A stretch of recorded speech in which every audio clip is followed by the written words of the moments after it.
Assalamualaikum warahmatullahi wabarakatuh, teman-teman. Kali ini kita akan melihat satu cuplikan yang cukup menarik perhatian publik. Figur yang kita bahas adalah Ahmad Khosinuddin, atau yang sering disapa si Tompel ya, pengacara yang selama ini sering tampil bersama Roy Suryo CS dalam berbagai isu. Dan perdebatan kali ini betul-betul seru untuk ditonton. Dalam sebuah forum diskusi yang melibatkan beberapa advokat senior, teman-teman, Khosinuddin terlihat cukup tertekan ya. Menurut banyak penonton, argumen-argumen yang ia sampaikan justru menjadi bumerang karena langsung disekakmat oleh para advokat senior yang menanyakan dasar hukum, validitas, analisis, dan alur logika yang ia pakai. Apalagi ketika Pak Semar, salah satu tokoh yang dikenal tegas, ikut menanggapi. Suasana semakin panas dan tensi perdebatan naik cukup tajam. Kita juga tahu, teman-teman ya, bahwa dalam beberapa kesempatan publik ya, Khosinuddin sering terlihat emosional ketika berdebat. Nada bicara meninggi, ekspresinya keras, dan seringkali memberi kesan seperti sedang ngamuk-ngamuk dalam mempertahankan pendapatnya. Namun bagian yang paling tidak boleh dilewatkan adalah reaksi dari Lucinta Luna, teman-teman. Kenapa ini penting? Ya, karena dalam satu momen setelah pemeriksaan terkait kasus yang melibatkan Roy Suryo CS, Khosinuddin menyampaikan pernyataan di media yang menyinggung nama Lucinta Luna, dihubungkan dengan konteks permasalahan tersebut. Dan disitulah muncul reaksi keras. Lucinta Luna terlihat geram karena namanya dibawa-bawa tanpa alasan yang jelas. Ia pun memberikan tanggapan terbuka yang kemudian ramai diperbincangkan warganet. Jadi teman-teman, video yang akan kita lihat ini benar-benar menarik. Ada perdebatan panas, ada cecaran argumen dari para advokat senior, ada reaksi emosional, dan ada pula respon dari seorang publik figur yang merasa namanya disebut-sebut tanpa relevansi. Langsung saja kita tonton videonya, teman-teman. Jangan di-skip karena setiap detiknya sangat layak untuk kalian lihat. Oper keterangan ahli ya. Kalau mau menggugat gitu ya, itu juga digugat ahlinya, tapi itu nantilah ya. Jadi satu proses pidana tidak senang seseorang diproses pidana, forumnya bukan di forum perdata. Ya, karena apa? Karena polisi melakukan pendekatannya kewenangan berdasarkan KUHP gitu ya. Ini yang harus diliterasi kepada publik, bukan semau-maunya gitu ya. Jadi banyak advokat juga memberikan satu pendapat-pendapat hukum yang ngawur ya, gitu loh. Sedang diproses pidana kemudian dia mau menggugat gitu. Forumnya adalah pra-peradilan. Baik, apakah ini saran Anda, Pak Sugeng? Yang lebih dekat misalnya PT-UN, Undang-Undang PT-UN sudah membatasi pula tidak bisa proses peradilan, proses pidana digugat ke tata usaha negara. Jadi kita harus memberikan pendidikan hukum yang baik, gitu loh ya. Pak Sugeng? Bukan mau puji-puji, tapi ini hukum yang menentukan, nggak ngawur-ngawuran. Baik, Pak Sugeng sebagai advokat senior, apakah ini artinya Anda menyarankan kepada kuasa hukum Mas Rismon, Mas Roy CS, untuk menempuh pra-peradilan saja saat ini? Jadi gini loh ya, kalau pra-peradilan mungkin kalah, tapi di sana nanti pihak pemohon Rismon CS akan tahu siapa ahlinya yang berbicara, ya. Ahli yang berbicara. Keterangan ahlinya, karena dokumen-dokumen hasil pemeriksaan oleh polisi itu harus ditampilkan. Nah, di situ sebetulnya poin kita untuk mendapat informasi, ya, bukan soal menang kalahnya dulu. Memang kita tahu, oh dia sudah periksa saksi-saksinya siapa, independen atau tidak, ahli-ahlinya siapa, itu data keluar. Pra-peradilan tidak boleh diajari lah yang kayak gitu-gitu, kita juga khatam. Saya ralat tadi Bang Ahmad bilang kemungkinan besar kalah, tapi mungkin perlu sampai 20 tahun udah khatam juga kita itu. Iya, kalau khatam nggak perlu mengambil gugatan perdata karena itu akan kita diajari itu, biarkan saja, kita punya pilihan hukum sejauh tidak punya masalah. Harusnya rekomendasinya kepada institusi kepolisian ke depan kinerjanya bagaimana lebih baik, tidak banyak ya. Itu kalau itu LSM yang jujur, yang lurus, yang komitmen, yang punya integritas. Itu nama. Ini kan kita bicara soal proses hukum yang kita nilai. Kalau boleh saya rangkum, apa yang anomali dalam proses itu, berikan rekomendasi. Pak Mardiansyah boleh. Pak Mardiansyah silakan. Ya, saya sebenarnya sih nggak terlalu banyak juga yang perlu ditanggapi tadi. Pertama memang mungkin Ahmadnya lagi kurang tidur ya, jadi capek gitu. Jadi mencernanya agak kurang clear.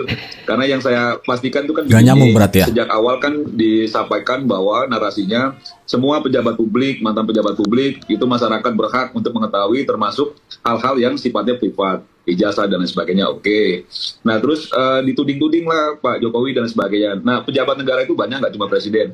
Cuma supaya apple to apple, saya kasih contoh, misalnya Pak SBY atau Ibu Mega. Misalnya ada 1-2 orang atau sekelompok orang yang merasa juga mencurigai, lalu melakukan penelitian-penelitian yang dimaksud oleh Roy Suryo CS juga gitu.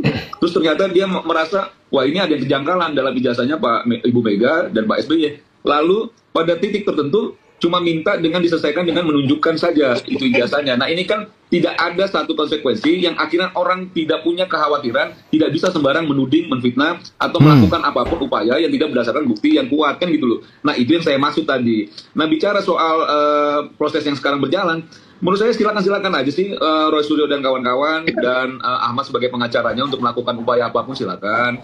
Dan sekarang ini kan sebenarnya cuma dikasih jeda untuk bernapas saja sedikit gitu. Ya, dengan dikasih tidak istirahat ditahannya ya. Roy Suryo dan kawan-kawan karena statusnya tetap tersangka, proses tetap berjalan, kan begitu ya. Saya setuju pada titiknya nanti akan masuk ke pengadilan dan sebagainya. Nah, ini hanya menjawab apa yang diminta sama Roy Suryo dan kawan-kawan Pak Jokowi.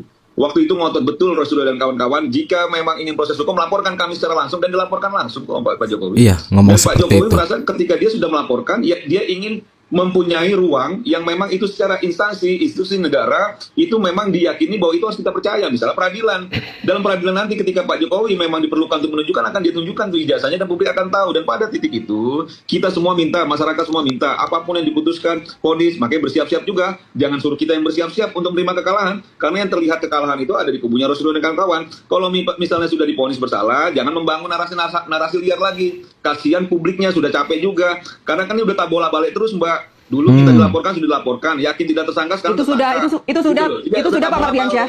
Ya makanya maksud saya jangan juga akhirnya merasa percaya diri cuma karena soal tidak ditahan kemarin gitu. Jadi maksud saya ya kita ikuti prosesnya dan mudah-mudahan semua siap mental, siap hati, pikiran gitu ya. Jangan juga akhirnya sesat pikir dan penuh dengan kebencian gitu Mbak. Walaupun ada 700 bukti, ada 130 saksi dan 20 Nah ini, ahli, Lucinta Luna. itu semuanya versi penyidik. Kalau tidak ada relevansinya maka tidak bernilai. Saya ambil analogi untuk membuktikan seorang itu adalah perempuan, salah satunya dia head. Jadi kalau polisi menghadirkan 1000 Luna Maya, bukan Lucinta Luna ya, ada 100.000 Lucinta Luna, tetap tidak akan bisa membuktikan bahwa Lucinta Luna itu perempuan begitu ya, dia tetap laki-laki. Bang Somai, Bang Cilok, urusin dulu deh tompel lavender lu, tompel choco chip lu. Itu tuh tompelnya itu isinya tuh belatung, tinggal dipites aja ya.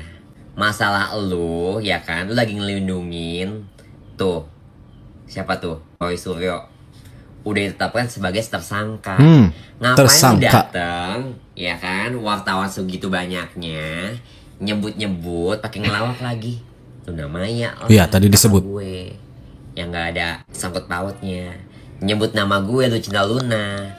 Maksudnya apa tuh, buat peribahasa apa? Orang tuh udah tahu, woi. Lu nggak usah perlu pembuktian 700k bukti, 100.000 bukti Lucinta Luna bahwa dia itu laki-laki atau perempuan. Gue udah ngaku cuy. Tompel lavender, tompel choco chip belatung isinya nih gue nih. Lucinta Luna dulu cowok, anak STM Budut ya, SMK 4 tuh. Ngapain perlu pembuktian lagi? Orang seluruh dunia udah tahu gue cowok. Dari suara gue aja gue udah kayak cowok-cowok rocker men, tau nggak? Cowok-cowok penyanyi rocker. Ngapain lu ngelawak depan wartawan kayak gitu? Mending lu urusin ya kan. Tuh kasihan tuh dia tuh, Roy Suryo. Udah bayar lu mahal-mahal tapi lu ngelawak depan wartawan. Hah? Kayak mana? Ini tandanya lu udah ngelecehin gue, ya kan? Udah sebut fisik gue segala macem. Meskipun gue cowok tapi penampilan gue udah berubah perempuan. Dan udah disahkan secara negara ya. Mau lu setuju mau lu nggak setuju ya udah. Ini kan urusan gue, hah? Kenapa lu tiba-tiba nyebut nama gue? Masalah lu sama masalah gue apa? Gue anak STM bro, hah? Gue anak STM, camkan itu. Gue anak STM, gue ini anak STM. Sedangkan lu apa? Lu lagi memperjuangkan tuh si Roy Suryo biar selamat. Tapi lu perjuangin dulu tuh tompel lu tuh, tompel lavender yang ada choco chipnya tuh. yang ada belatung isinya tuh. Gila anjing. Pangkal tolaknya itu karena kebencian. Nah, merembet kebencian kepada putranya yang sudah jadi wakil presiden. Wakil presiden ini kan sampai 2029, maka jangan-jangan isu ini akan terus sampai 2029. Sampai 2029. Misal dipidanakan, apa akan berhenti? Buktinya siapa namanya yang sudah keluar penjara? Iya, tidak berhenti. Terus saja dia. Jadi nggak selesai-selesai. Nah, maka kita harus cari upaya. Memang harus ada pihak ketiga. Ini kan beberapa nama kan Pihak sudah ditersangkakan. ketiga itu kan memang pengadilan. Kalau pengadilan mengenai kertas, surat, itu kan pengadilan tun. Problemnya pengadilan tun ini sudah kadaluarsa, nggak lagi bisa menangani kasus ini, ya kan? Nah, maka jalan keluarnya ya pidana. Pidana ini ujungnya penjara. Apakah menyelesaikan masalah? Buktinya enggak, Bapak Menteri terus saja ngomel. Nah teman-teman, seperti itulah rangkaian peristiwa yang kita lihat bersama. Dari awal memang sudah terlihat bahwa setiap kali berada dalam posisi terdesak saat berdebat ya, Khosinuddin sering menunjukkan reaksi keras, menaikkan suara, terlihat emosional, dan terkesan ingin selalu memenangkan argumentasi. Tidak heran jika advokat senior seperti Pak Semar ini mengingatkan agar tetap tenang, tidak sesat pikir, dan tidak dikuasai kebenciannya. Kita juga lihat bagaimana dinamika isu ini berawal dari berbagai pernyataan yang berkembang di ruang publik. Bahkan ketika mantan presiden Pak Jokowi ya melakukan langkah hukum, beberapa pihak mengaku santai dan menganggapnya biasa saja. Namun ketika proses hukum berjalan dan status meningkat ya, justru reaksi yang muncul terlihat penuh kemarahan dan ketegangan. Hal inilah yang membuat publik melihat adanya ketidakkonsistenan sikap. Begitu pula dengan reaksi Lucinta Luna ya, ketika namanya ikut disinggung dalam pernyataan yang tidak ada relevansinya. Ia merasa keberatan dan memberikan respon tegas. Ini menunjukkan bahwa membawa nama seseorang dalam isu yang tidak berkaitan justru bisa memicu masalah baru.